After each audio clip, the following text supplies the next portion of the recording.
There's a version of America that exists just beyond the edge of perception, a version you won't see in tourist brochures, political speeches, or even most headlines. It doesn't announce itself loudly. It hums quietly in Walmart parking lots at 2 a.m., lingers in the fogged-up windows of sedans parked along suburban streets, and breathes in the silence of families trying not to be noticed. Millions of people in the United States are living in their cars, not as a temporary inconvenience, not as a quirky lifestyle experiment, but as a last line of defense between survival and complete collapse. And yet, somehow, this reality remains largely invisible. This isn't the homelessness most people imagine. There are no cardboard signs, no crowded sidewalks, no immediate visual cues that trigger public sympathy or discomfort. These are families with jobs, parents who wake up early, get their kids ready in cramped back seats, and still show up to work on time. Children who attend school every day, carrying backpacks filled not just with books, but with the quiet burden of secrecy. They exist in plain sight, yet outside the frame of national attention. Part of the reason is psychological. A car doesn't register as homelessness in the traditional sense. It suggests mobility, autonomy, even normalcy. But that perception collapses under scrutiny. A car is not a home. It has no plumbing, no insulation, no privacy. It turns brutally cold in winter and suffocatingly hot in summer. It is, at best, a temporary shelter. At worst, it's a rolling symbol of how thin the line between stability and crisis has become. And that line is thinner than most Americans want to admit. Because acknowledging this crisis means confronting an uncomfortable truth. The system isn't just failing the unemployed or the marginalized, it's failing people who are doing everything right. People who work full-time. People who follow the rules. People who believe that stability was a reasonable expectation, not a luxury reserved for the fortunate. So instead, society looks away. There's no viral moment attached to a family quietly sleeping in a minivan, no dramatic footage, no single event to crystallize outrage. Just a slow, steady expansion of hardship diffuse, decentralized, and easy to ignore. Media coverage tends to focus on extremes: tent cities, visible encampments, crises that disrupt public spaces. But car-dwelling families exist in the margins of those narratives. They are harder to categorize, harder to quantify, and therefore easier to exclude from the broader conversation. But invisibility doesn't mean insignificance. In fact, it may be the most dangerous stage of a crisis when it grows large enough to affect millions, yet remains too quiet to demand action. Because once a problem becomes normalized at the edges, it has a way of moving inward. The question isn't just why this is happening. The more unsettling question is, why aren't we talking about it? Is it discomfort? Denial? Or something deeper, a collective reluctance to examine how fragile the idea of the American dream has become? Because if a family can go from renting a modest apartment to sleeping in a car without any dramatic turning point, no addiction, no catastrophic failure, just a series of rising costs and shrinking margins, then what does that say about the structure they were relying on in the first place? And more importantly, how many others are closer to that edge than they realize? This isn't a fringe issue anymore. It's a mirror. And what it reflects is not just economic strain, but a profound shift in what stability actually means in modern America. A shift that, for now, remains largely unspoken. There's a deeply ingrained belief in American culture: if you work hard, stay disciplined, and play by the rules, you'll be okay. Not necessarily wealthy, but stable, secure, able to build a life that, at the very least, doesn't collapse overnight. That belief isn't just cultural, it's structural. It's the foundation upon which people make decisions about education, careers, families, and risk. It's the quiet contract between the individual and the system. But what happens when that contract stops holding? Because for a growing number of families now living in their cars, the story doesn't begin with failure. It begins with compliance. They worked, they paid rent, they budgeted, they tried to save. Many avoided debt, or managed it carefully. Some even held multiple jobs. And still, they slipped. Not dramatically, not all at once, but gradually, almost invisibly, until there was nowhere left to fall except the back seat of a vehicle. This is what makes the crisis so difficult to process. It defies the traditional narrative of cause and effect. There's no single moment you can point to and say, that's when everything went wrong. Instead, it's a slow accumulation of pressure rent increases that outpace wages, medical bills that arrive at the worst possible time, childcare costs that rival monthly income, and a job market that, while technically strong, often fails to translate into actual stability. The margin for error has all but disappeared. And when life is lived that close to the edge, even minor disruptions become catastrophic. A car repair, a missed paycheck, a rent hike of a few $100s. Any one of these can initiate a chain reaction that's almost impossible to reverse. What's particularly striking is how quickly the transition can happen. 1 month, a family is housed. The next, they're negotiating which parking lot feels safest to sleep in. There is no dramatic collapse, just a quiet displacement. And because it happens quietly, it often happens alone. Shame plays a powerful role here. The cultural emphasis on self-reliance makes it difficult for people to admit they're struggling, especially when they've done everything they were supposed to do. Living in a car doesn't fit the narrative they had for themselves, or the one society expects them to maintain. So they adapt. They create routines. They find ways to maintain appearances. Kids still go to school. Parents still go to work. Clothes are cleaned at laundromats. Showers are taken at gyms or community centers. Phones stay charged. Smiles are practiced. From the outside, life appears normal. But normalcy, in this context, becomes a performance one that requires constant effort to sustain, and that effort comes at a cost. Sleep is fragmented. Stress becomes chronic. Privacy disappears. The simple act of existing, resting, eating, thinking becomes logistically complex. Every decision is shaped by constraint. Where to park, when to move, how to avoid attention, how to stay safe. It's not just a housing issue. It's a complete restructuring of daily life under pressure. And yet, many of these families don't qualify for traditional forms of assistance. Their income may be just high enough to disqualify them from aid, but far too low to secure stable housing. They exist in a kind of administrative blind spot, too functional to be prioritized, too unstable to be secure. This is the paradox of modern precarity. You can be employed, responsible, and still one step away from losing everything, which raises an uncomfortable question. If stability requires near-perfect conditions to maintain, was it ever truly stable to begin with? Because a system that only works when nothing goes wrong isn't a safety net, it's a balancing act.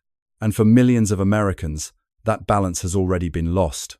If you were to map this crisis, you wouldn't find a single epicenter, no clearly defined zone where the problem begins and ends. Instead, you'd see something far more unsettling. It's everywhere and nowhere at the same time. Car-dwelling families don't gather in ways that make them easy to count. They disperse. They move between parking lots, residential streets, rest stops, 2-4-hour businesses anywhere that offers a few hours of relative safety without drawing attention. They learn the rhythms of cities the way night shift workers do. Which security guards look the other way, which neighborhoods are quieter, which spaces are patrolled, and when. This is a kind of survival geography, fluid, adaptive, and deliberately invisible. And that invisibility isn't accidental. In many places, it's enforced. Across the country, local ordinances increasingly restrict where people can park overnight, how long they can remain in one place, even whether sleeping in a vehicle is legal at all. These policies are often framed as public safety measures or efforts to maintain order. But in practice, they push already vulnerable families into a constant state of motion. You can exist, but not here.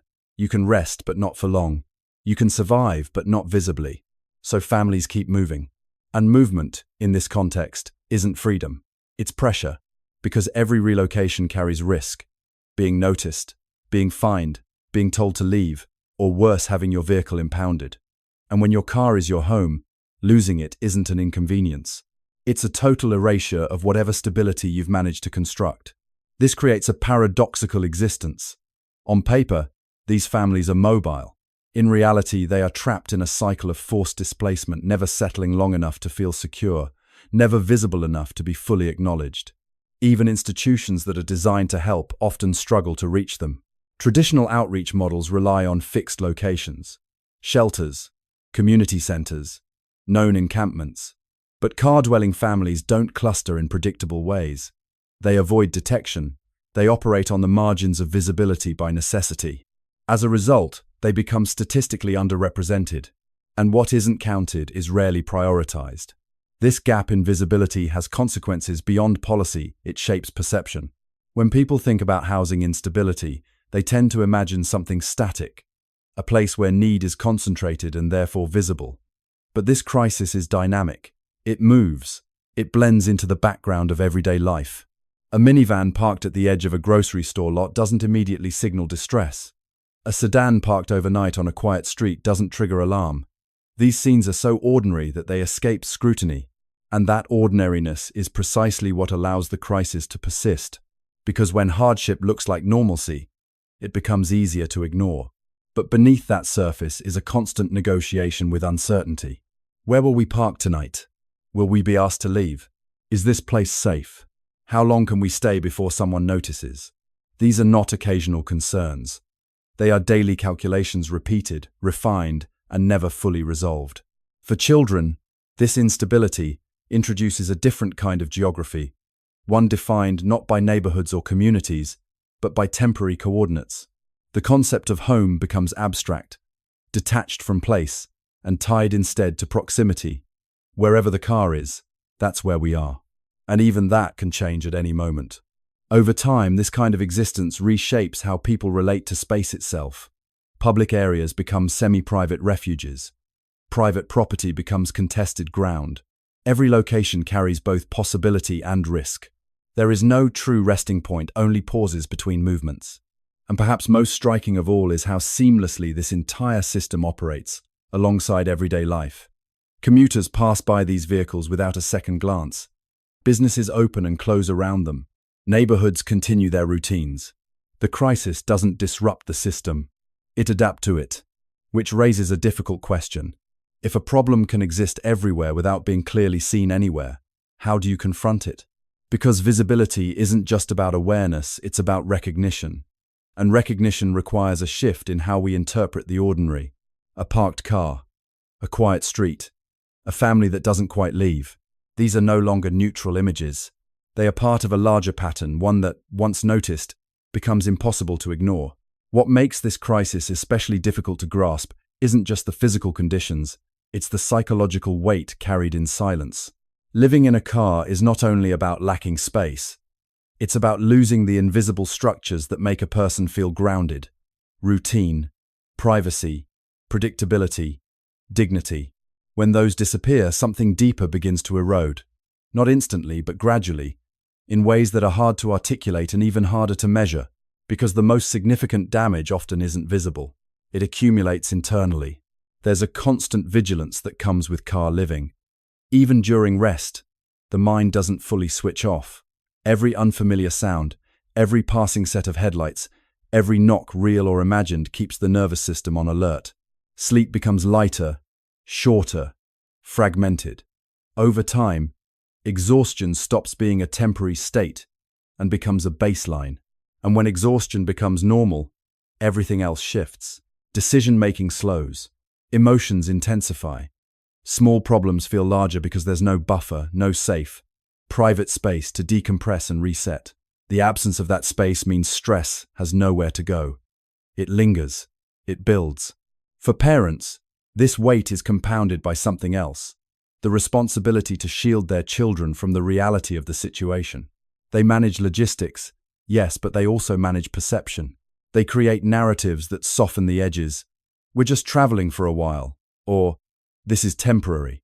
They work to maintain a sense of normalcy, not just externally, but emotionally, keeping routines intact, preserving a sense of stability even when none exists. That effort is relentless, because children are perceptive. They notice changes, they feel tension, and even when they don't fully understand the situation, they absorb its emotional atmosphere.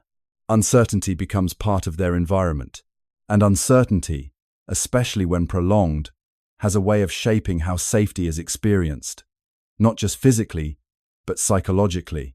Home is no longer a place you return to. It's something you hope to recreate each night, under different conditions, with limited control. Over time, that instability can rewire expectations. What does normal look like? when your surroundings change daily? What does secure feel like when nothing is guaranteed? These aren't abstract questions. They become lived realities. And yet, many families continue to function remarkably so. Children attend school. Assignments are completed. Parents maintain employment. Conversations remain polite. Interactions appear ordinary. From the outside, nothing seems out of place. But this kind of functioning is often misunderstood. It's not evidence that the situation is manageable. It's evidence of adaptation under pressure. And adaptation, while necessary, can mask the severity of what's actually happening. Because when people continue to perform their roles, worker, student, parent, it creates the illusion that the system is still working. That, despite the challenges, things are holding together. But holding together is not the same as being okay. There's also the weight of isolation. Without a fixed address, social connections become harder to maintain. Inviting someone over isn't an option. Casual interactions, neighbors, community, shared spaces fade. Relationships narrow to what's functional. Co-workers, service providers, brief exchanges that don't require explanation. And without those everyday social anchors, people begin to disappear, not physically, but socially. They become harder to reach, harder to support, harder to understand. Even self-perception begins to shift. When your living situation exists outside what's considered normal, it can distort how you see yourself. Not because of who you are, but because of how your circumstances are interpreted by others, and eventually, by you.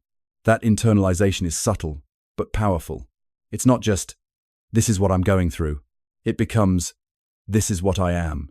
And once that shift happens, it doesn't just affect how people navigate the world, it affects what they believe is possible within it. Which is why this crisis can't be understood purely in economic terms. Yes, it's about housing. Yes, it's about affordability, but it's also about the psychological architecture of stability, what happens when it fractures, and how people rebuild themselves in its absence. Because survival isn't only physical, it's mental, emotional, existential, and in the quiet interior of a parked car, night after night, that kind of survival takes a toll that no statistic can fully capture. At some point, a crisis stops being about the people directly affected and starts becoming a reflection of the system that allowed it to grow. That's where this story leads. Because when millions of families can slip into living in their cars not through recklessness, not through refusal to work, but through the slow tightening of economic pressure, then the issue isn't just personal misfortune. It's structural exposure. It reveals something fundamental about how stability is distributed, how risk is absorbed, and who is expected to carry the burden when the margins disappear. For decades, the narrative has been consistent. Opportunity exists, mobility is possible, and effort is rewarded. And to an extent, that's still true. But what this crisis exposes is the fragility beneath that promise. The system hasn't collapsed. It's still functioning, just not evenly. And that distinction matters, because a system can appear stable from a distance while quietly transferring strain onto those least equipped to absorb it. Rising housing costs, stagnant wage growth in key sectors, limited access to affordable childcare, gaps in healthcare coverage, none of these are new issues. But together, they create a compounding effect. Individually manageable, collectively destabilizing. And when that destabilization reaches a certain threshold, it doesn't always result in visible breakdown. Sometimes, it results in adaptation, people finding ways to survive within constraints that shouldn't exist in the first place. Living in a car becomes one of those adaptations, not because it's viable, but because it's available. And that distinction forces a more difficult conversation, because it challenges the idea that hardship is always the result of individual failure. It suggests instead that the boundaries of stability have shifted, that what was once considered a safety net now functions more like a narrow ledge. You can stand on it, but there's very little room to move. So what does a society do with that realization? Historically, widespread problems tend to follow one of two paths. They are either acknowledged and addressed, or normalized and absorbed. The difference between those paths often comes down to visibility, and whether the issue disrupts enough of the public consciousness to demand a response. That's what makes this particular crisis so complex. It doesn't disrupt in obvious ways. It doesn't halt traffic, shut down systems, or dominate headlines. It coexists with normal life. It blends in. It persists quietly, without forcing confrontation. And because of that, it risks becoming part of the background. Something unfortunate, but expected. Concerning, but not urgent. But normalization carries its own consequences. Because once a condition becomes accepted, even implicitly, the threshold for what is considered unacceptable begins to shift. What once would have triggered alarm becomes tolerated. What once demanded intervention becomes reclassified as an unfortunate reality. And over time, that reclassification changes how a society defines responsibility. Is housing a baseline expectation or a competitive outcome? Is stability a shared goal or an individual achievement? Is vulnerability a temporary condition or a permanent feature of the system? These are not abstract policy questions. They shape how resources are allocated, how narratives are constructed, and ultimately, how people are treated. And perhaps most importantly, they shape what people believe is possible. Because if the idea of security becomes uncertain, then so does the idea of progress. Planning for the future becomes harder when the present feels unstable. Risk-taking becomes more dangerous when there's no cushion for failure. Even optimism begins to shift from something assumed to something negotiated. That shift doesn't happen all at once. It happens gradually, as more people encounter the edges of the system and realize how little separates them from falling beyond it. And that realization spreads, quietly, subtly, but persistently.